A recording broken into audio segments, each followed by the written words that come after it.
Jesús,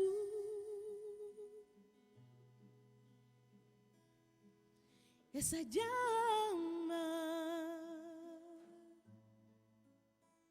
que encendiste en mí. Es muy oportuno para este pasaje que vamos a estudiar el día de hoy hacer una exégesis y una predicación expositiva, porque este sí ha sido uno de los pasajes más mal interpretados de toda la historia de la iglesia cristiana. Vamos entonces, hermanos, a Santiago capítulo 5. Dije el versículo 14 hace un momento, pero es a partir del versículo 13. Voy a leerlo en la versión Reina Valera 1960. Santiago capítulo 5, versículos del 13 al 18. Dice la palabra del Señor así, hermanos. ¿Está alguno entre vosotros afligido? Haga oración. ¿Está alguno alegre? Cante alabanzas. ¿Está alguno enfermo entre vosotros? Llame a los ancianos en la iglesia y oren por él, ungiéndole con aceite en el nombre del Señor. Y la oración de fe salvará al enfermo y el Señor lo levantará. Y si hubiere cometido pecados, le serán perdonados. Confesaos vuestras ofensas unos a otros y orad unos por otros para que seáis sanados. La oración eficaz del justo puede mucho. Elías era hombre sujeto a pasiones semejantes a las nuestras y oró fervientemente para que no lloviese, y no llovió sobre la tierra por 3 años y 6 meses. Y otra vez oró, y el cielo dio lluvia y la tierra produjo su fruto. Vamos a orar, hermanos. Señor, te damos gracias, Señor, por todas tus bendiciones.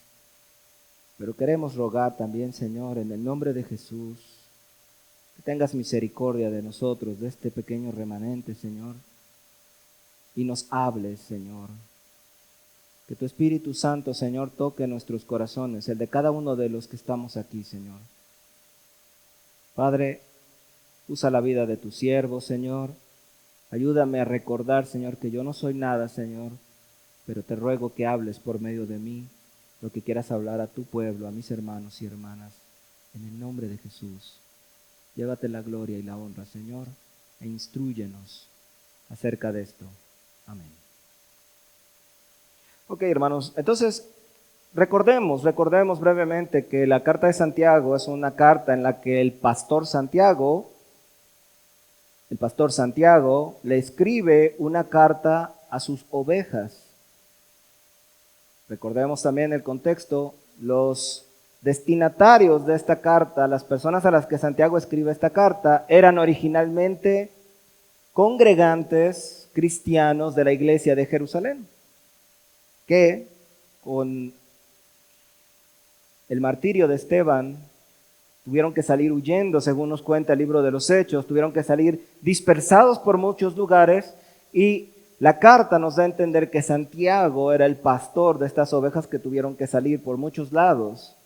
Santiago, como un pastor preocupado por sus ovejas, escribe esta carta dando instrucciones, amonestaciones, dando aliento a sus ovejas que estaban pasando por persecución, por aflicción. A través de todas las semanas que hemos estado estudiando la carta de Santiago, hermanos, sabemos que estas personas a las que fue dirigida esta carta estaban pasando por aflicción, había gente abusando de ellos, había ricos que los estaban oprimiendo y no les pagaban su salario, había gente que los llevaba a las cárceles, la estaban pasando mal. Pero muchos de estos hermanos que estaban en esta aflicción, también al mismo tiempo tenían algunas actitudes que no eran del todo positivas. Estaban empezando a quejarse unos de otros. Estaban empezando a hacer chismes. Algunos querían hacerse a sí mismos maestros. Algunos usaban su lengua de manera descuidada. Y otras cosas que hemos visto a lo largo de estos 5 capítulos. Eran cristianos afligidos probablemente comprometidos con el Señor, pero no era una iglesia perfecta, ni mucho menos. Y Santiago hace muchas exhortaciones en este sentido, especialmente en el capítulo 5, hermanos, que es en el capítulo en que nos encontramos. En el versículo 1 nos habla de aquellos ricos que estaban oprimiendo a los pobres, muy probablemente personas ricas, no creyentes, que estaban oprimiendo a los creyentes, y Dios nos hace saber que esos ricos, que pareciera que nadie les puede hacer nada, Dios un día va a juzgar. Puede ser que el creyente esté pasando por aflicción, que alguien lo esté oprimiendo, que alguien esté abusando de ellos, pero hermanos, hemos aprendido, ¿verdad?, que Dios no se va a quedar de brazos cruzados. Si nos dice el Señor, hijo mío, tú no tomes justicia en tu propia mano, porque mía es la venganza, yo daré el pago, dice el Señor. El Señor va a actuar, hermanos. Amén. Y por eso es que el Señor, por medio de Santiago, más adelante, versículos más adelante, de hecho en el versículo 7 dice: por tanto, hermanos, tened paciencia hasta la venida del Señor. El Señor, el Espíritu Santo, por medio de Santiago, ya nos ha instruido a aprender a ser pacientes en medio de esta dificultad. No te desesperes, dice Santiago. La estás pasando mal, pero no te desesperes. Hay gente abusando de ti, pero el Señor no se va a quedar de brazos cruzados. Sé paciente. Persevera, aprendimos el domingo pasado precisamente. No es cierto, fue hace 2 domingos. Persevera. A pesar de las pruebas, continúa. Persevera, persevera, persevera. No te quejes de tus hermanos a pesar de las pruebas. El siguiente versículo, el domingo pasado, ahora sí, el Señor nos ha instruido sobre el uso de la lengua, porque en el contexto aprendimos que los judíos de esa época eran muy dados a que cuando se sentían bajo presión empezaban a jurar. No, yo te juro por el cielo que todo eso, ¿se acuerdan? Aprendimos que no necesariamente Dios está prohibiendo los juramentos, sino que lo que el Señor quiere es que tengamos una manera de hablar honesta, responsable, que siempre hablemos con la verdad. Hermanos, todo esto es una exhortación, una serie de exhortaciones que el Señor nos hace a nosotros como creyentes cuando estemos en aflicción, cuando estemos en problemas, cuando le estemos pasando mal. Nos exhorta a tener un carácter cristiano, pero, y este es el tema de hoy, pero, aunque el Señor nos exhorta y nos amonesta acerca de la actitud cristiana correcta, no es que Santiago no crea, o crea más bien, que su grey, que estas ovejas sean alguna especie de superhumanos que no sienten nada. Santiago no está pensando, no está diciendo, persevera, al cabo que no te pasa nada. Santiago no piensa eso. Y en los siguientes versículos, él va a considerar precisamente esa debilidad humana. Esos momentos en los cuales te sientes angustiado, triste, solitario, que tienes ganas de tirar la toalla. Algunos hermanos cristianos, que por cierto yo respeto mucho, hay algunos hermanos que piensan que el cristiano no se deprime. Yo respeto mucho a algunos hermanos que piensan así, de verdad lo digo, los respeto mucho. Pero ¿cuál es la evidencia bíblica para esa afirmación? Hay hermanos que dicen, no, es que el cristiano siempre está gozoso. ¿En serio? La evidencia bíblica no nos dice eso, hermanos. Piensa en Elías. De hecho, Santiago va a utilizar el ejemplo de Elías un poco más adelante en este mismo pasaje, como leímos. Pero piensa en Elías, era un hombre que hizo grandes milagros y llegó a un punto en su vida en que se deprimió. Y tuvo que venir Dios a decirle, duerme, toma agua, le trajo cuervos para que le trajeran comida, para levantarle el ánimo porque el hombre estaba deprimido. Considero que es un error, porque la realidad, hermanos, la realidad es que los cristianos se pueden deprimir, se pueden llegar a angustiar. Los cristianos, escucha esto, y lo voy a decir con mucho cuidado, ustedes saben que somos celosos de predicar la santidad, pero los cristianos pecan, pueden llegar a pecar. Los cristianos pecan, viven consecuencias, se enferman. Los cristianos, incluso los más espirituales, también llegan a sentirse confundidos. Toda clase de cosas de este tipo que son claramente humanas, hermanos. El mismo Spurgeon, muy respetado predicador de hace algunos siglos, él mismo decía abiertamente que pasó por tiempos en los que sentía un sequedal impresionante en su espíritu. Como decimos coloquialmente, no lo calentaba ni el sol de allá donde fueron mis hermanos. Santiago pone el ejemplo de Elías como alguien fervoroso en oración, pero también con pasiones, dice la palabra de Dios, pasiones semejantes a las nuestras. La Escritura nos cuenta que Elías se deprimió. Los cristianos no son superhumanos. De hecho, batallan con las mismas pasiones que el resto de los humanos, pero con una gran diferencia, que somos hijos de Dios, pero batallamos con lo mismo, hermanos. El Espíritu Santo, a través de Santiago, considera esta condición humana y provee de instrucciones claras a su iglesia. De manera, hermanos, que además de ser pacientes, que es algo que el Señor nos pide, a pesar de que el Señor nos pide ser perseverantes, además de esperar en el Señor, además de cuidar el uso de la lengua y además de cuidar de quejarnos unos contra otros, ¿qué otras cosas debe considerar el cristiano que está pasando por pruebas y aflicciones? Que le está pasando mal, que se siente afligido, que se siente angustiado, que se siente triste, que se siente solo. Hermano, nuestros hermanos van camino a la sierra. Van a estar relativamente aislados, en cierta medida. Van a trabajar con tarahumaras. Puede llegar el momento en que digan, caray, extraño mi tierra. Extraño a mi papá. Extraño a mis hermanos allá en Ciudad Sagún. Los niños pueden llegar a decir, extraño a mis amigos. Cualquiera de nosotros puede llegarse a sentir así en algún momento, hermanos. ¿Qué debemos hacer cuando nos sintamos así? ¿Qué debemos hacer? Versículo 13, dice Santiago, de hecho es una instrucción sumamente básica, pero excesivamente descuidada también. Dice, ¿está alguno entre vosotros afligido? Haga oración. ¿Está alguno alegre? Cante alabanzas. Es una instrucción muy sencilla, hermanos. La instrucción es simple. ¿La estás pasando mal? ¿Estás triste? Ve con Dios y ora. Ve con Dios y ora. En el griego significa permanece orando mientras estás triste. Continúa orando al Señor. Mi pregunta para ti es simple el día de hoy, hermano. ¿Qué haces tú?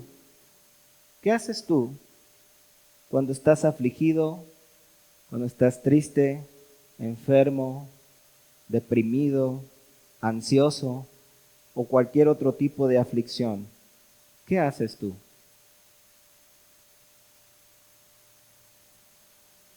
Ahora, yo te voy a decir una cosa. ¿Cuál es la tendencia humana que tenemos cuando estamos así? Meterte en tu concha. Aislarte de los demás. No quiero hablar del tema. No quiero relacionarme ahorita con gente. Estoy metido en mí. Ya sabes, todos estos pensamientos negros. No sé si alguna vez has pasado por eso. Soy honesto, yo quiero confesarte. Yo sí. Estás triste. Y en lugar de ir al Señor, estás ahí en tu silla dando vueltas, ¿no? Con la cabeza llena de pensamientos y le estás dando vueltas y vueltas y vueltas y vueltas y vueltas. Pero no vas al Señor. ¿verdad? Estás triste, pero no vas al Señor. Otra solución humana, otra tendencia que tenemos los humanos es: estoy en problemas, estoy afligido, busca una solución terrenal. Tengo problemas económicos, me siento afligido porque tengo problemas económicos, voy a ver en dónde pido prestado, ya voy con mi tía, voy con mi tío. ¿Por qué no vas al Señor? ¿Me entiendes? Actuamos carnalmente, aunque somos cristianos, hermanos. ¿Tienes problemas con tu pareja? Ya estás buscando el consejo de fulana, el consejo del pastor. ¿Por qué no vas primero al Señor? Mateo 11, versículos 28 al 30, dice el Señor Jesús: venid a mí todos los que estáis trabajados y cargados, y yo os haré descansar. La pregunta no es, hermanos, si cuando tú vas al Señor, el Señor te va a hacer descansar, si el Señor te va a dar reposo. La pregunta no es esa, porque el Señor dice que lo va a hacer, y si el Señor dice que lo va a hacer, Él va a cumplir. La pregunta es si tú le crees. Porque en la práctica decimos: sí es cierto, amén, gloria a Dios, yo sé que el Señor es bueno, pero al momento de estar pasando por la aflicción, nos cuesta ir al Señor y creer que realmente en Él hay verdadero consuelo. Llevad mi yugo sobre vosotros y aprended de mí, dice el Señor, que soy manso y humilde de corazón, y hallaréis descanso para vuestras almas. Porque mi yugo es fácil y ligera mi carga. Amén. Ve al Señor. Busca al Señor. Cuando te sientas solo, hermano, allá, en algún momento, busca al Señor. Él te dará descanso para tu alma. Versículo 14 al 16. En el versículo 13, antes de eso, en el versículo 13, vimos que Santiago enfatizó la necesidad personal de orar y alabar a Dios en la intimidad de su ser. Hay un punto ahí que me hizo falta tocar. Algunas veces el Señor nos da reposo también de nuestras aflicciones. Y viene la paz, vienen tiempos de gozo, vienen tiempos de refrigerio, pero también, ¿sabes qué? Se nos olvida dar gracias a Dios. Se nos olvida decir: gloria, Señor, gracias porque me concediste unas vacaciones en la playa. Gloria a ti, Señor, yo a lo mejor no tenía ni planes, probablemente no me lo merezco, pero en tu gracia tú me concediste. Y se nos olvida, hermanos. Por eso dice Santiago, instrucciones súper simples que muchas veces no somos capaces de llevar. ¿Estás afligido? Ora. ¿Estás contento? Canta al Señor. Amén. Ok, entonces ahora sí, hermanos, a partir del versículo 14, que es lo que vamos a estar viendo, en el versículo 13 hizo el énfasis como en la actividad espiritual personal, mi oración personal con Dios, mi alabanza al Señor, pero a partir del versículo 14 en adelante va a ser énfasis en lo colectivo, en la vida de la iglesia como un todo. No solamente en cómo yo tengo mi relación personal con Dios. ¿Han oído eso? Esa frase es muy popular hoy en día. Es que yo tengo una relación personal con Dios. ¿Han escuchado eso? Es muy común. Y es correcto, en cierta medida no está mal, pero el problema con esa frase es que de alguna manera sigue fomentando la tendencia individualista que tenemos hoy en día en nuestra sociedad. Estamos acostumbrados a pensar nada más en nosotros mismos, en enfocarnos en mí. Incluso en el aspecto espiritual, religioso, es mi relación con Dios. Yo tengo que estar bien con Dios. Es mi oración, mi tiempo de alabanza, yo con Dios, yo y Dios. Hermanos, esa no es la vida cristiana. La vida cristiana es yo y mis hermanos que están aquí conmigo. ¿Se entiende? Tenemos que cambiar un poco nuestra manera de pensar en ese sentido. De estos versículos que vamos a ver a continuación, hay bastantes malas interpretaciones. Sobre estos versículos dice un comentarista, pongan atención, dice, los versículos 14 al 16 han sido quizás los más malentendidos de toda la carta. Se los ha manipulado para hacerlos sostener las más variadas formas de doctrina y práctica cristiana, desde las concepciones mágicas del poder del aceite de la unción. ¿Has escuchado eso alguna vez? El poder del aceite de la unción. Bueno, es muy común en iglesias protestantes. Pasando por el poder de la oración de fe, hasta el aceite de la oración o la sagrada unción de la iglesia ortodoxa griega y el sacramento de la extrema unción de la iglesia católica romana en el Concilio de Trento. ¿Sabían que la iglesia católica romana tiene un sacramento en el que al moribundo van y le ponen aceite, oran por él y a ver si sana o vaya a decirle, pues ya hasta aquí llegaste, ¿no? Está extraído de una mala interpretación del pasaje que vamos a ver ahorita. Pero también, lamentablemente, hay iglesias, hay hermanos sinceros, probablemente, que hacen uso del aceite como si fuera una especie de fórmula mágica. Ponen aceite y todas esas cosas. Dice el versículo 14, ¿está alguno enfermo entre vosotros? Nota el tono colectivo que empieza a tener Santiago. Ya no está hablando solamente de la persona en particular, sino de la iglesia como un todo. ¿Está alguno enfermo entre vosotros? Llame a los ancianos y oren por él, ungiéndole con aceite en el nombre del Señor. Y la oración de fe salvará al enfermo y el Señor lo levantará. Y si hubiere cometido pecados, le serán perdonados. Enfermo, hermanos, aquí en este pasaje, enfermo es una palabra griega que igualmente puede significar estar cansado, estar sin fuerzas, sin capacidad para hacer nada y por extensión estar necesitado, débil, enfermo. Y ancianos aquí se refiere a los presbíteros, es una palabra griega también que significa presbíteros y se refiere a los pastores de la congregación. Entonces dice que si está alguno enfermo, que puede significar también sentirse débil, sentirse mal, que llame a los ancianos, es decir, a los presbíteros. Por una parte aquí el apóstol, bueno, no el apóstol, el pastor Santiago nos está enseñando un principio importante de la Biblia que es la pluralidad de pastores. Ancianos, del griego presbíteros, significa esencialmente pastores.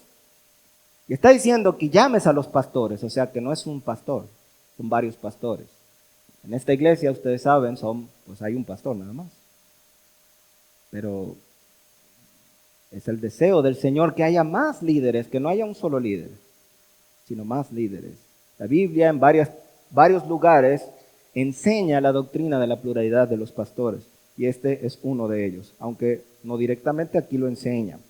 Entonces, que llame a los pastores. Y aquí los pastores, hermanos, una cosa importante a entender aquí es que los pastores representan a la congregación como un todo. En cierta medida esto significa que toda la iglesia debe involucrarse en el sufrimiento de los hermanos. Los ancianos, a nombre y representación de la iglesia local, deben orar por el enfermo. Entonces, ¿qué significa esto, hermanos?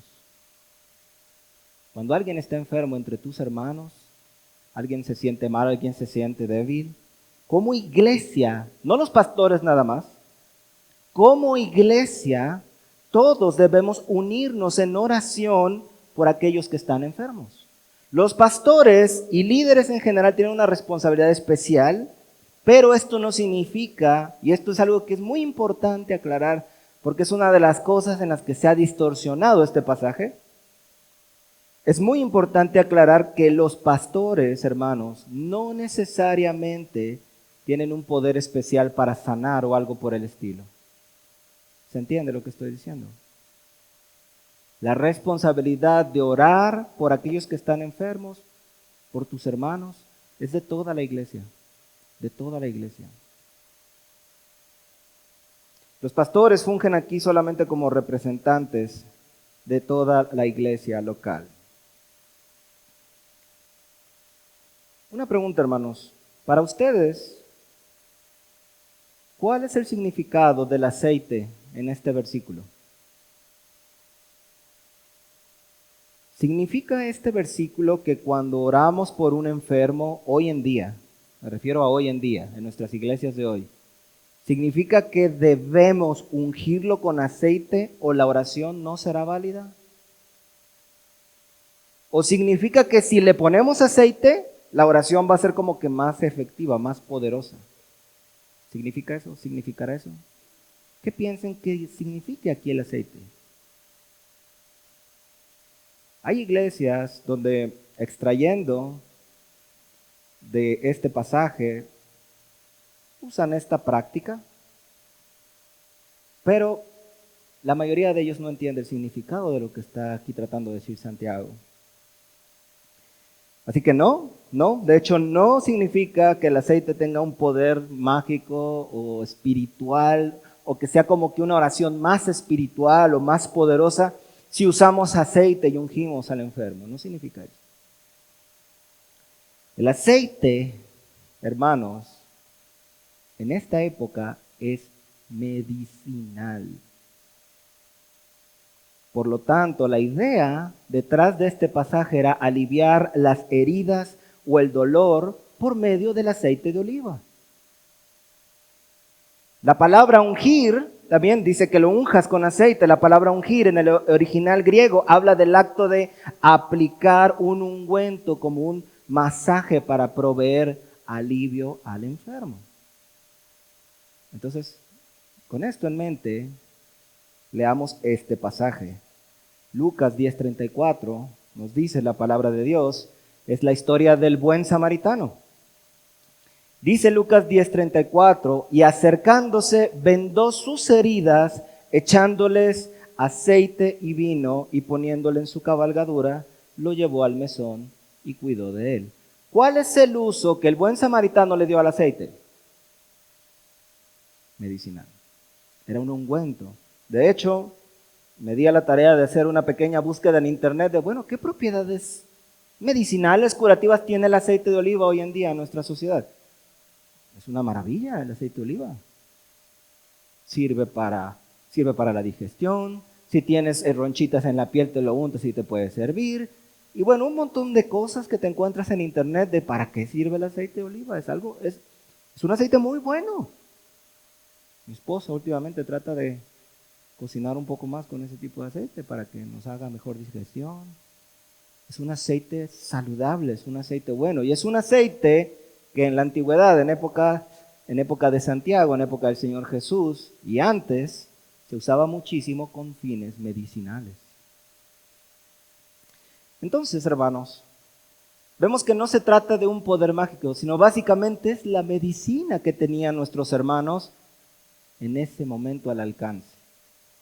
Ahora, imaginemos un momento la escena. Usa tu imaginación un momento, hermano.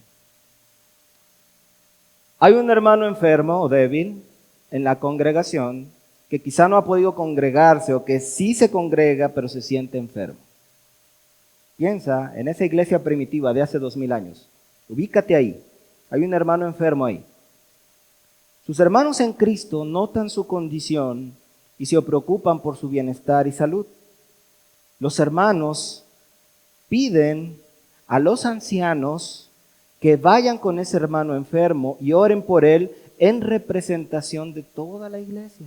Toda la iglesia está preocupada por ese hermano. Y le piden a los ancianos, hermanos, por favor, vayan con nuestro hermano fulano.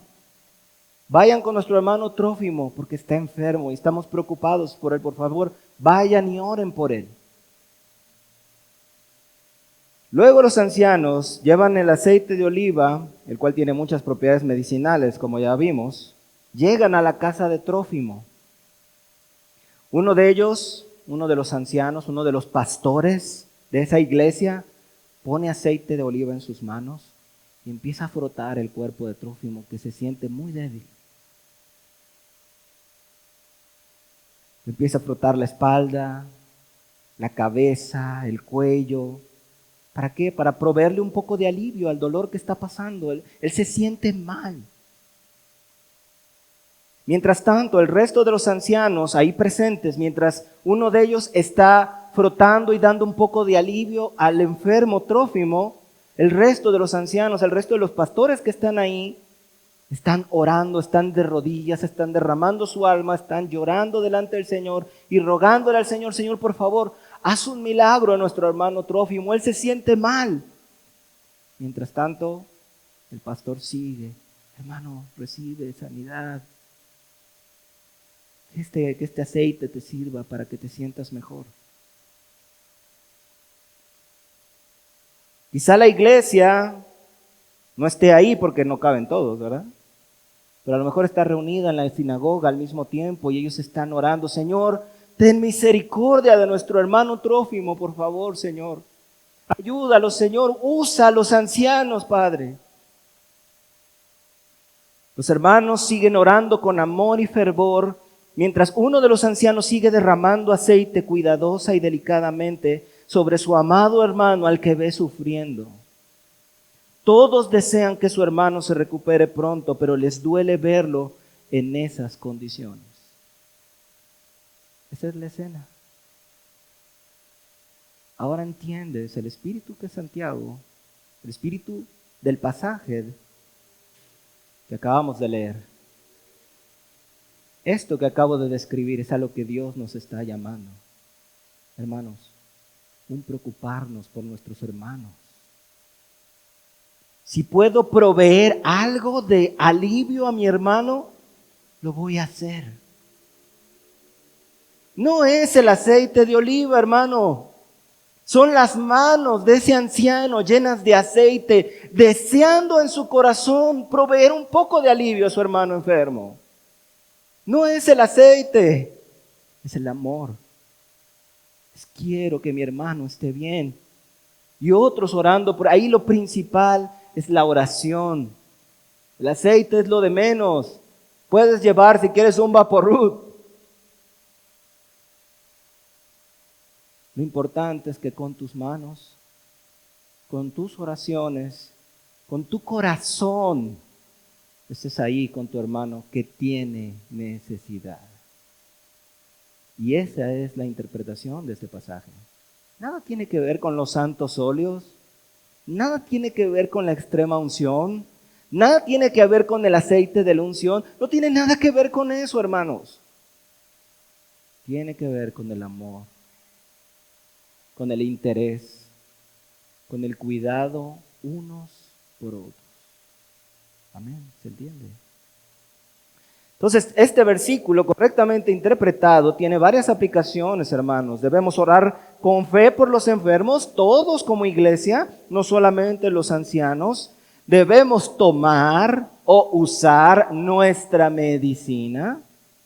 Debemos usar nuestra medicina. Ese de que Dios me sana sin medicina muy probablemente sea negligencia, hermanos. Este mismo pasaje nos enseña que ellos usaron lo que tenían a la mano en ese momento.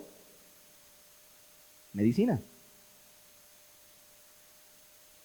Como hermanos en Cristo debemos proveer alivio a nuestros hermanos en sus enfermedades y dolores, en sus depresiones y tristezas. Así como los ancianos en amoroso cuidado untaban con aceite al enfermo deprimido, hermano, así nosotros debemos tener cuidado amoroso y cariñoso de nuestros hermanos. Esta es la aplicación, hermanos. Es el amor del Señor. Es el amor del Señor. Hermanos, ¿cómo crees tú que ese hermano enfermo se sentirá después de recibir tan hermosas expresiones de amor de sus hermanos? Imagínate un momento que tú eras ese enfermo o esa enferma y estás ahí en cama tal vez, sintiéndote mal, sintiéndote débil, y llegan todos esos pastores alrededor de tu cama tal vez. Uno de ellos no le tiemblan las manos, no se tienta, no siente repugnancia a ponerse aceite en sus manos y tratar de proveerte sanidad. Otros hermanos en la iglesia sabes que están orando por ti. ¿Cómo te sentirías, hermano? levantado, fortalecido, y a lo mejor hasta sanado. Gloria a Dios por su iglesia, hermanos. Gloria a Dios por su iglesia. Amén. Dice el final de este versículo que lo debemos ungir en el nombre del Señor, ¿verdad? Así que imaginemos un momento estos hombres que están orando. Dice Santiago que oren y lo unjan con aceite en el nombre del Señor, dice el pasaje, ¿verdad? ¿Qué significa? En el nombre del Señor, esto es muy importante que lo entiendan, en el nombre del Señor significa, toma nota de esto, en el nombre del Señor significa que ponemos al Señor Jesucristo como intermediario de nuestra oración. Pero también significa que nos sometemos al señorío de Cristo, de manera que esta oración se oiría más o menos así, hermanos. Anoche me la estuve tratando de imaginar cómo estarían nuestros hermanos pastores de aquella época orando por ese enfermo en el nombre del Señor. Y llegué a esta conclusión. Ellos más o menos, creo yo, orarían así. Oh Señor, Dios del cielo y de la tierra, tú has creado todas las cosas y por tu voluntad estamos aquí. He aquí tu hijo enfermo, Señor. Sabemos que eres un Dios bueno, que se duele de la aflicción de sus hijos, pero que también permites la enfermedad conforme a tus propósitos divinos. Rogamos, Señor, por el señorío de Cristo, que si en tus planes perfectos está el sanar y restaurar a nuestro hermano, te compadezcas de él. Señor, usamos este aceite para aliviar sus dolencias y te pedimos que, conforme a tu voluntad, uses este medio que nos has provisto para aliviar el sufrimiento de nuestro hermano. Amén. Hermanos, esta es una oración en la que los pastores reconocen el poder de Dios, pero reconocen también que Dios a veces decide no sanar. Decide no sanar. Eso significa orar en el nombre del Señor. Orar en el nombre del Señor es someterte a la voluntad y al señorío de Cristo. En el versículo 15, Santiago pasa entonces a afirmar que esta oración hecha con toda confianza en el poder del Señor sanará y levantará al enfermo. Y además dice que la oración moverá al Señor a misericordia para perdonar los pecados del enfermo. Dice el versículo, dije versículo 5, ¿verdad? Es versículo 15. Versículo 15 dice, y la oración de fe salvará al enfermo y el Señor lo levantará y si hubiere cometido pecados, le serán perdonados. El versículo, hermanos, que estamos leyendo aquí parece afirmar, y aquí es otro de los problemas de interpretación de este versículo. Este versículo parece afirmar que si los ancianos oran y ungen a un enfermo, entonces el enfermo sanará invariablemente. Es lo que parece decir Santiago, ¿cierto? Pero no, justamente como dice mi hermana Luz, no está diciendo necesariamente eso. Les voy a explicar por qué.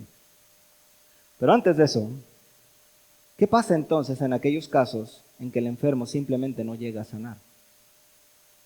En algunas iglesias dicen, si no sana es porque no tenía fe, ¿verdad? En algunos casos es cierto, pero no en todos los casos. Santiago no responde a esta pregunta necesariamente, pero pensemos un momento, hermanos. Pablo, el apóstol Pablo, quien se supone que tenía el don de sanar, sanó a mucha gente, no pudo sanar a su amigo Epafrodito, por ejemplo. Dice Filipenses 2:27, palabras del apóstol Pablo, pues en verdad estuvo enfermo, refiriéndose a Epafrodito, a punto de morir, pero Dios tuvo misericordia de él, y no solamente de él, sino también de mí, para que yo no tuviese tristeza sobre tristeza. Entonces estuvo enfermo un amigo de Pablo. Pablo también escribe, dejé a Trófimo enfermo en Mileto en 2 Timoteo 4:20. De hecho, el mismo Pablo experimentó la negativa de Dios a una sanidad personal. Cuando Pablo pidió ser librado del aguijón en su carne, que pensamos que es una enfermedad, Jesús le respondió: bástate mi gracia, porque mi poder se perfecciona en la debilidad. 2 Corintios 12:9. Por el contexto, entonces, hermanos, el pasaje parece referirse a una enfermedad de otro tipo que ahorita vamos a ver. Pero a primera instancia, hermanos, notemos que incluso el gran apóstol Pablo, que sanó a muchas personas, no pudo sanar a sus amigos más cercanos. ¿Cómo es eso posible? ¿Será que Pablo no oró por ellos? ¿Será que Pablo no oró con fe por ellos? ¿O será que a veces Dios simplemente decide no sanar? La realidad de lo que vemos en las Escrituras, hermanos, y es algo que yo quiero que se lleven, que aprendan, que entiendan, es que a veces Dios simplemente decide no sanar. ¿Por qué? Hay una gran variedad de propósitos por los cuales Dios decide dejarte enfermo.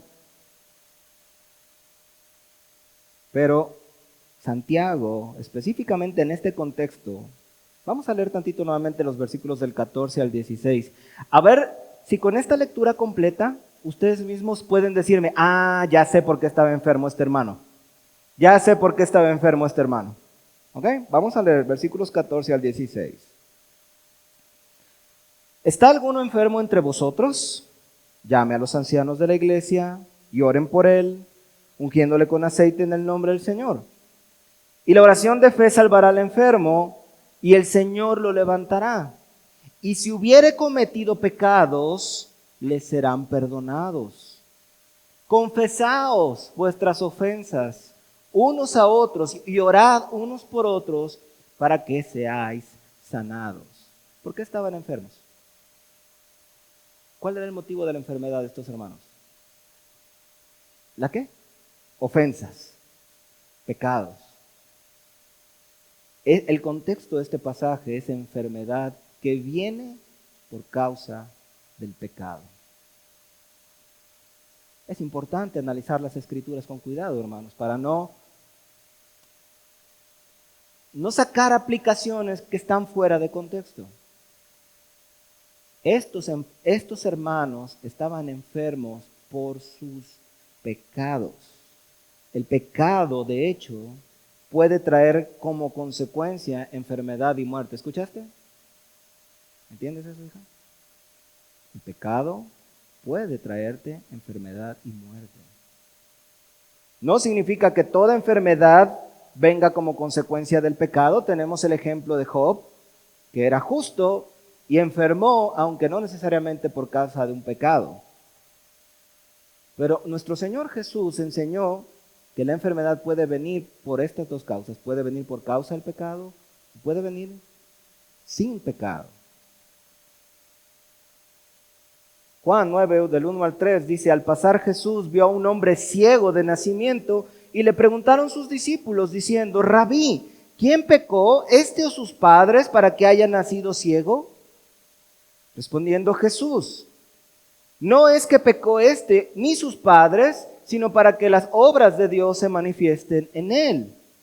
En este caso, hermanos, la enfermedad de esta persona, de este ciego de nacimiento, vino por voluntad de Dios para que fuese Dios glorificado. Simplemente Dios le plació por su soberana voluntad decir: este hombre va a nacer ciego porque yo voy a hacer una obra gloriosa en él para glorificarme a mí mismo. Y ese fue un propósito del Señor. No tenía que ver con el pecado. Pero el mismo Señor Jesús en Juan 5, de 13 al 14 dice así: y el que había sido sanado, un ciego que estaba también, que fue sanado, no sabía quién fuese, un paralítico, perdón. Porque Jesús se había apartado de la gente que estaba en aquel lugar. Versículo 14. Después le halló Jesús en el templo y le dijo: mira, y aquí está el punto, mira, has sido sanado, no peques más para que no te venga alguna cosa peor. Vemos la relación. Jesús claramente está dando a entender que la enfermedad que sanó a este hombre, que sanó en este hombre, vino por causa de su pecado. E incluso le advirtió que si persistía en pecar le iba a venir algo peor, una enfermedad peor tal vez. Una enfermedad relacionada con el pecado. Así que hermanos, con esto en mente, ¿qué es lo que Santiago nos está diciendo? Santiago está dando a entender que alguien que está enfermo por causa de su pecado y que muy probablemente está siendo disciplinado por Dios por causa de sus pecados, puede llamar a los ancianos, puede pedir oración a la iglesia. Se entiende, obviamente, que el enfermo debe admitir su pecado. El versículo 16 nos dice que debe confesarlo. El enfermo que está siendo disciplinado por Dios por causa de su pecado, debe primeramente reconocer su pecado, arrepentirse de su pecado y entonces tal vez decir, hermanos, ayúdenme. Sé que el Señor está tratando conmigo, lo hice mal, pequé contra ti, pequé contra el Señor, ayúdenme, no me dejen solo. Ya entendí, el Señor me hizo ver mi pecado. Entonces los ancianos vienen y oran por su hermano. ¿Se entiende? ¿Se entiende el significado de este pasaje, hermanos? El hombre o mujer en este estado de arrepentimiento será, dice el versículo, perdonado por Dios y puede incluso ser sanado físicamente por Dios. Y creo yo que algunos de nosotros nos hemos tenido oportunidad de ver esta clase de milagros. También hemos podido ver la otra parte. Personas que no se quieren arrepentir y Dios nunca los sana. ¿Verdad? Así que hermano, hermana, ¿estás lidiando con la enfermedad del día de hoy? ¿Estás lidiando con el agotamiento? ¿Estás lidiando con el desánimo, con la ansiedad, la depresión o los sentimientos de soledad? Por una parte es posible que Dios en su voluntad quiera tenerte así, pero es importante que tú analices tu vida. ¿Por qué estás enfermo? ¿Por qué estás enferma? ¿Por qué Dios te quiere tener enfermo, enferma, desanimado, agotado? ¿Será que tienes un pecado que no quieres admitir? ¿Será que hay algo en tu vida todavía que estorba? ¿Que el Señor tiene que usar la enfermedad? ¿O el desánimo? ¿La depresión? ¿Hay algo que no quieras reconocer? ¿Algo que quizá en tu orgullo te resistes a reconocer que hiciste mal o que estás todavía haciendo mal?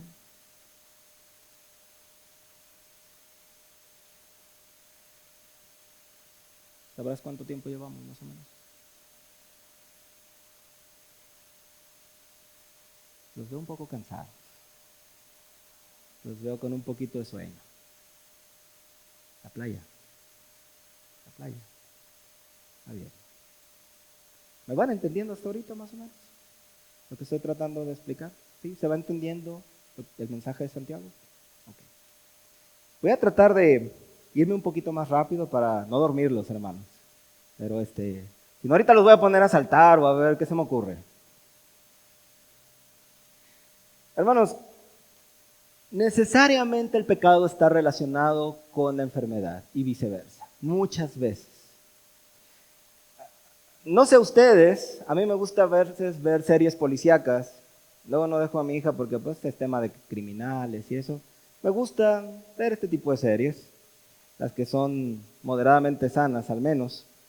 Y una de las series que más me gusta ver es La Ley y el Orden. No sé si alguien ha visto alguna vez La Ley y el Orden. ¿A ti te gusta ver La Ley y el Orden? Bueno, en un capítulo que vi hace poquito, resulta que había una policía del FBI que cometió un asesinato 25 años atrás. Esa es más o menos la historia. Y bueno, pues obviamente lo encubrió, era policía, y hasta incluso trató de incriminar a otra persona con un perfil y hasta montó ahí un espectáculo de todo el rollo. Pero cuando los detectives comenzaron a investigar más y más en el capítulo, ¿verdad? Se dieron cuenta de quién realmente había cometido el crimen. En el interrogatorio, la detective Benson le dijo a esta otra policía: debe haber sido tan difícil guardar ese terrible secreto tan dentro de ti. Ya es tiempo, Dina. Tienes que dejarlo ir. Tienes que dejarlo salir. Al tiempo que la mujer, llena de culpa, se tomaba la garganta como si sintiera que algo estuviera, ya sabes, como aquí atorado. Hasta que confesó su crimen. Y es interesante, hermanos, porque cuando ella confesó, los policías llegaron, la arrestaron, obviamente, pero la cara de ella se veía, al menos la actriz, como, ya, han sido 25 años cargando con esto, ya soy libre de esto, soy libre. Hermanos, los pecados no confesados, aquellos pecados que no reconocemos, nos pueden enfermar. Las cosas que ocultamos, incluso las que hemos sepultado en nuestra inconsciencia, nos atormentan y nos enferman. ¿Sabías eso? David lo sabía muy bien, dice Salmos 32, 3 al 5, mientras callé, se envejecieron mis huesos en mi gemir todo el día. Mientras callé, mientras no lo confesé, me sentía terrible.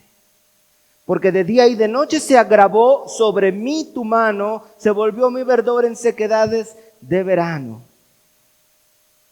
Pero vean esta parte. Mi pecado te declaré. Ahí está la confesión. Y no encubrí mi iniquidad. Dije, confesaré mis transgresiones a Jehová, y tú perdonaste la maldad de mi pecado. Puedo sentir a David hace miles de años, puedo sentir todavía lo mismo que David sentía. Ya, descansé. Mientras no lo solté, mientras no lo acepté, mientras no dije, sí, hice esto, maté a este hombre, Urías Eteo, me acosté con su esposa. Mientras no lo hice, me sentí terrible, terrible. El pecado no confesado y no perdonado nos ahoga, hermanos, pero cuando reconocemos que estamos mal, nos liberamos y el Señor nos perdona. Hermano, hermana, si hay enfermedad en tu vida, analiza si en tu vida no hay también pecado. Pecado que no quieres admitir, o tu orgullo no te deja reconocer que estás mal en algo. Analiza tu vida. ¿Tienes alguna enfermedad? ¿Tienes diabetes? O como yo, que constantemente sufro de agotamiento, tengo que analizar mi vida. ¿Por qué el Señor está permitiendo que yo esté así? ¿Hay algo en mi vida que no esté bien? Amén.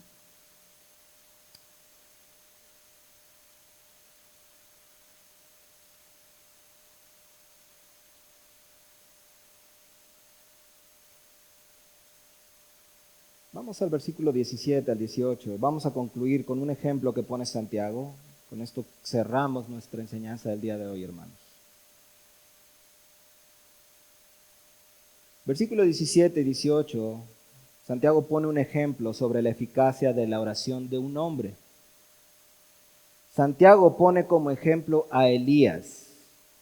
Elías, hermanos, era un hombre muy admirado en la época de la iglesia primitiva. Era tenido como un superhombre. Incluso algunos le asignaban poderes sobrenaturales a Elías. O sea, Elías era como el profeta de los profetas. Cuando hablabas de un profeta, Elías tenía que salir en la conversación en aquella época. Era muy admirado, muy respetado.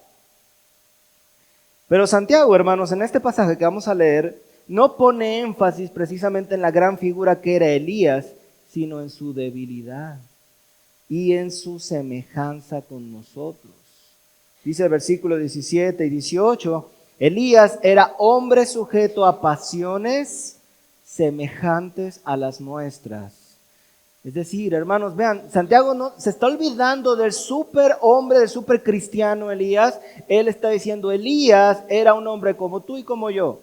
Es más, tenía las mismas debilidades que tú y que yo.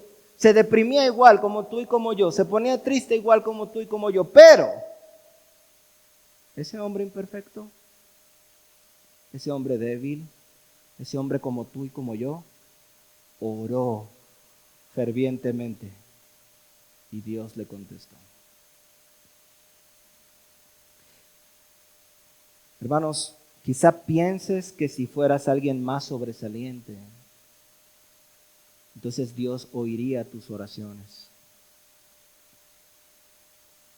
Tú, hermano, hermana, tú, así como eres, tú puedes orar a Dios con confianza, aunque seas jovencita, aunque seas un niño, aunque no seas un gran hermano ni un gran predicador, tú puedes orar a Dios, igual que oró Elías, y Dios te oye. Amén. Muy bien, hermanos. Concluimos.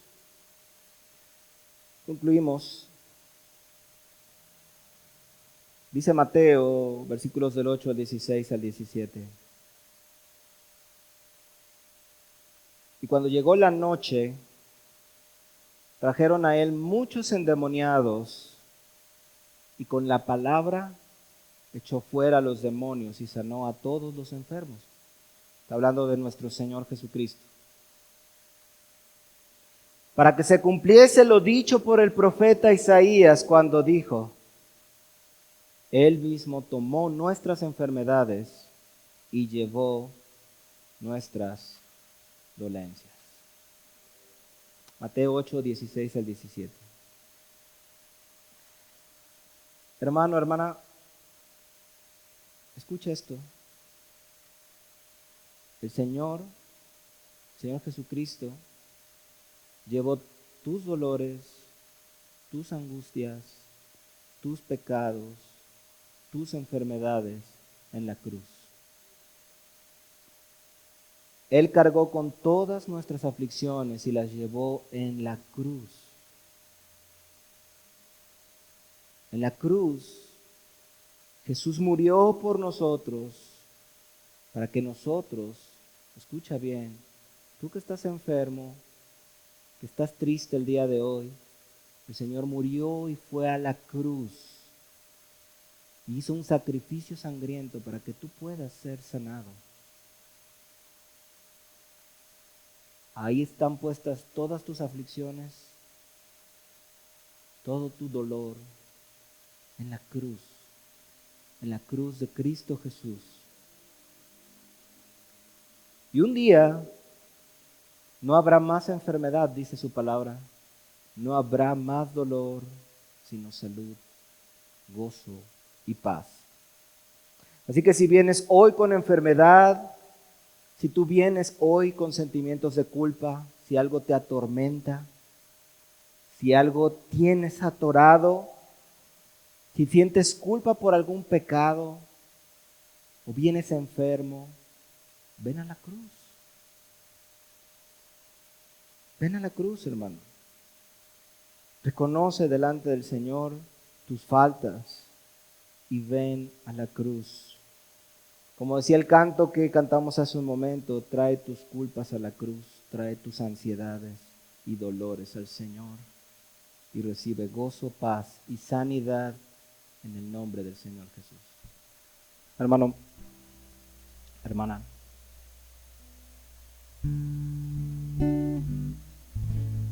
¿cómo vienes hoy al Señor?